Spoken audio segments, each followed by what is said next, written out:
ఇదిగో 1,00,000. ఓడి అమ్మా, నిజంగానే 1,00,000 తెచ్చింది. అయినా 1,00,000 తెచ్చావంటి? మన ఫస్ట్ బెట్టింగే 1,00,000 అని చెప్పా కదా. అదే నీ చేతిలో ఉందిగా. మరి ఫస్ట్ మ్యాచ్ పోతే? పోకుండా ఆడాలి. ఈ రోజు మొదటి దేవుడికి, రెండోది ఉంచుకున్న దానికని వదిలేస్తే పీక కొరికేస్తా. చిన్న అమౌంట్ కాదు అది, 1,00,000. జాగ్రత్తగా ఆడు. ఇది మరీ బాగుంది. నేనేమైనా బ్రహ్మనా ఎగ్జాక్ట్ గా ప్రిడిక్ట్ చేయడానికి? మనిషి చెయ్యకపోతే సావే నీకు. దా. అలా ఇరికించేసిందని దొంగ మొక్కంది. వచ్చాడు. బ్రో బ్రో బ్రో, సాటి మగాడిని బ్రో, కనికరించు బ్రో, వదిలేయి బ్రో. ఆ పొద్దున్నే బ్రో ఇలా టెంప్ట్ చేసి నన్ను ఇరికిచ్చింది. అయినా బ్రో నన్ను ఇలా కట్టేస్తే డబ్బులు వస్తాయా? నన్ను వదిలేసారనుకో, బయటికి వెళ్ళి ఇంకో గేమ్ ఆడి మీ డబ్బులు మీకు ఇచ్చేస్తాను.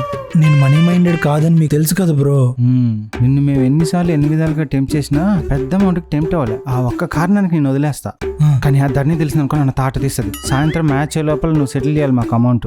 సెటిల్ చేస్తాను బ్రో, ముందు కట్లిప్పే. అమ్మా అమౌంట్ తీసుకురా. Okay bro, thank you. నన్ను అక్కడ ఇరికించేసి ఇక్కడ జాలీగా తిరుగుతున్నావా? ఆగలే దొంగ ముఖం. రాజు నువ్వా?